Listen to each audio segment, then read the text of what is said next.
السلام علیکم ورحمۃ اللہ وبرکاتہ۔ ناظرین کرام، یوم آزادی کی مناسبت سے مختلف تقریبات کا سلسلہ جاری ہے۔ طرح طرح کے پروگرام ہو رہے ہیں اور ہونے بھی چاہیے، اس لیے کہ آزادی انسان کا فطری تقاضا ہے، انسان کے لیے سب سے بڑی نعمت اور کچھ جہتوں سے اس کا سب سے اہم امتیاز ہے۔ لیکن یہ دیکھ کر بہت افسوس ہوتا ہے کہ اس موقع پر کیے جانے والے اکثر پروگرام معنویت اور حقیقی افادیت سے خالی ہوتے ہیں۔ ان پروگراموں کا اصل مقصد یہ ہونا چاہیے کہ ہم نئی نسل کو یہ بتائیں کہ کس طرح انگریزوں نے ہمارے عظیم ملک پر قبضہ کیا، اس کے کیا اسباب تھے، انگریزوں کی چالاکیاں اور مکاریاں کیا تھیں، ہماری حکومت و سلطنت کی کمزوریاں کیا تھیں، جن کی بنا پر انگریز ہم پر مسلط ہونے میں کامیاب ہوئے۔ پھر جد و جہد آزادی کن کن مراحل سے گزری، کن لوگوں نے جنگ آزادی میں کیا کردار ادا کیا، کن لوگوں نے جنگ آزادی میں حصہ لیا اور قربانیاں پیش کی، اور کن لوگوں نے وطن و ملک سے غداری کی اور انگریزوں سے ہاتھ ملایا۔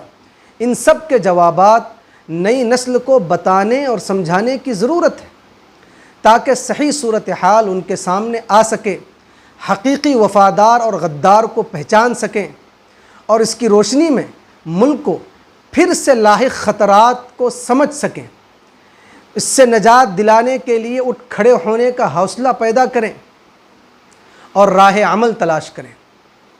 نئی نسل کو یہ سب بتانا اس لیے اور زیادہ ضروری ہو گیا ہے کہ ان کو تعلیمی اداروں میں اصل تاریخ نہیں پڑھائی جا رہی ہے، بلکہ مسخ شدہ تاریخ ان کے نصابوں میں داخل کر دی گئی ہے، اور یہ گھناؤنی سازش آزادی کے وقت ہی رچی گئی۔ منصوبہ بند طریقے پر اس پر عمل کی شروعات ہوئی اور اب تو غداروں کو اصل ہیرو بنا کر پیش کیا جانے لگا ہے۔ اس لیے ہم سب کی ذمہ داری بہت بڑھ جاتی ہے کہ اصل تاریخ سے ہماری نسلیں واقف ہوں۔ آئیے سب سے پہلے ہم اس پہلو پر نظر ڈالیں کہ آخر انگریز یہاں کیوں اور کیسے آئے اور ہم سے کہاں چوک ہوئی۔ آپ سب جانتے ہیں کہ مسلمانوں نے اپنی باری میں دنیا کو ایسا نظام حیات دیا جو زندگی کے تمام شعبوں پر محیط تھا، جس نے جینے کے ہر پہلو کو اجاگر کیا اور اعتدال و کامیابی کے ساتھ دین و دنیا دونوں کو لے کر چلنے کا ہنر سکھایا۔ مسلمانوں نے ایک خدا کے نظریے کو متمدن دنیا کے کونوں اور گوشوں تک پہنچا دیا، قوموں کو نئی تہذیب، نیا نظام اور آزاد معیشت عنایت کر کے اپنے علوم و فنون میں سب کو شریک کیا۔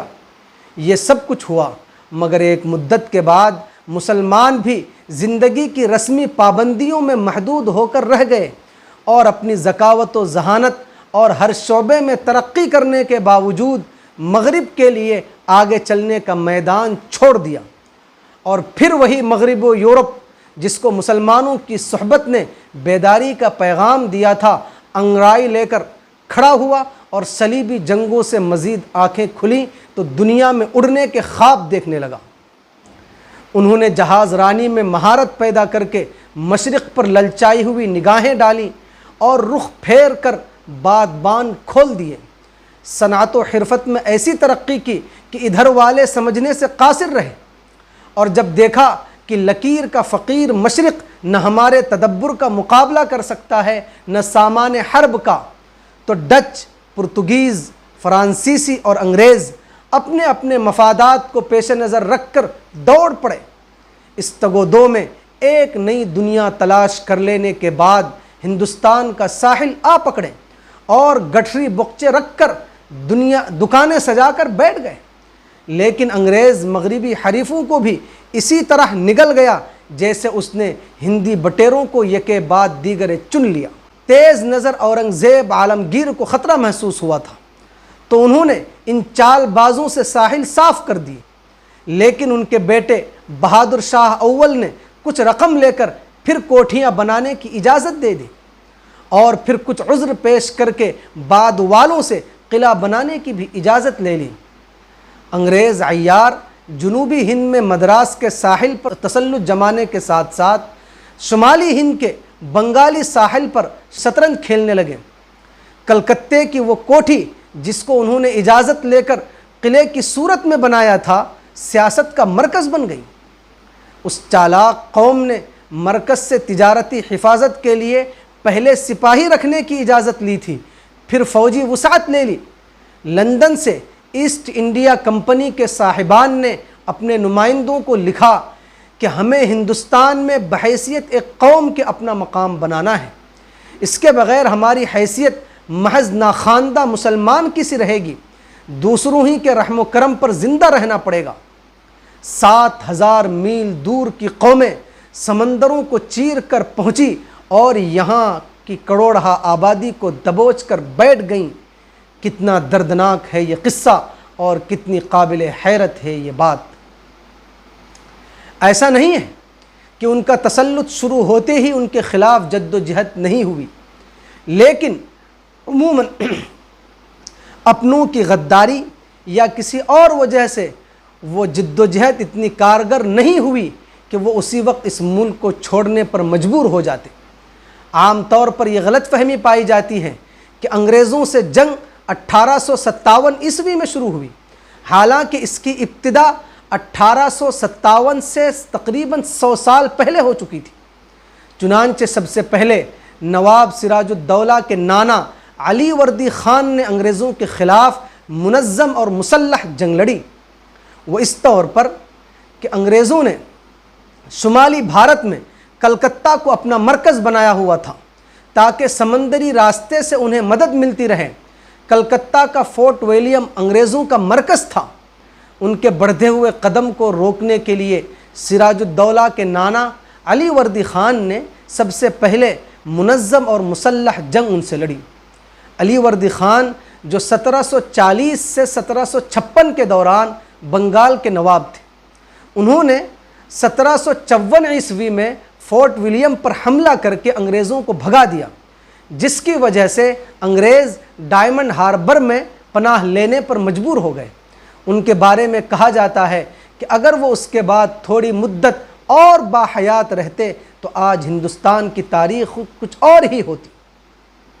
علی وردی خان کے بعد ان کے نواسے نواب سراج الدولہ بنگال، بہار، اڑیسہ کے آخری صحیح المعنی آزاد حکمراں تھے۔ سراج الدولہ نے بھی اپنے نانا کی طرح حوصلہ اور ہمت کے ساتھ انگریزوں کو شکست دینی چاہی اور 3 جون 1757 عیسوی میں ہونے والے پہلے مقابلے میں انگریزوں کو شکست بھی دی، مگر چند وجوہات کی بنا پر بعد میں نواب کو شکست جھیلنی پڑی۔ ایک وجہ ان کے سامنے خانہ جنگی کی صورتحال تھی۔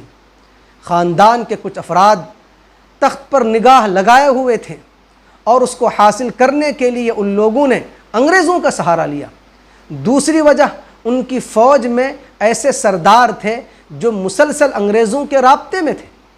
چنانچہ نواب اور لارڈ کلائیو کے درمیان پلاسی کے مقام پر، جو کلکتہ سے 70 میل کے فاصلے پر واقع ہے، 23 جون 1757 عیسوی کو جنگ ہوئی، جو جنگ پلاسی کے نام سے مشہور ہے۔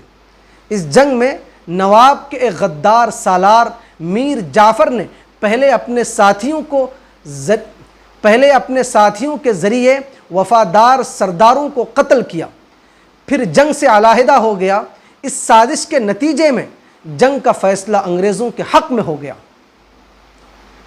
اس کے بعد شیر میسور ٹیپو سلطان ہندوستان کے اصلاح و حریت پسند کے حکمران اور فوجی راکٹ کے موجد تھے، جو مرتے دم تک انگریزوں کے لیے چیلنج بنے رہے۔ انہوں نے بھارت کے علاقائی فرمانرواؤں کو انگریزی حکومت کے خلاف منظم کرنا چاہا۔ انہوں نے مشترکہ جد و جہد کی دعوت دی، مگر نوابوں کی وقتی مصلحتوں اور جذبے کی کمی کی وجہ سے مشترکہ جد و جہد کی راہ نہ بن سکی۔ ٹیپو سلطان نے ہمت نہیں ہاری اور وہ تنہا برٹش فوج سے نبرد آزما رہے۔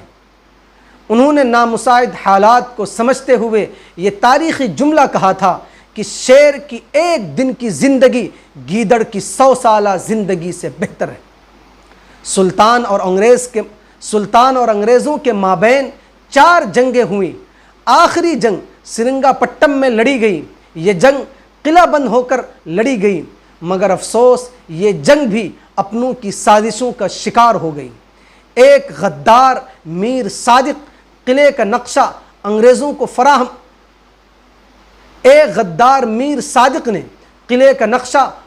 کو فراہم کر دیا۔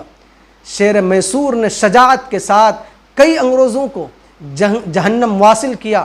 بالآخر قلعے کے دروازے پر جام شہادت نوش فرمائی۔ جب انگریز جنرل کو ان کی شہادت کا یقین ہو گیا تو جنرل ہیرس نے فخر کے ساتھ کہا تھا، اب ہندوستان ہمارا ہے۔ انشاءاللہ آئندہ ایپیسوڈ میں جنگ آزادی میں علماء کے کردار پر بات ہوگی۔ جزاکم اللہ۔ السلام علیکم ورحمۃ اللہ وبرکاتہ۔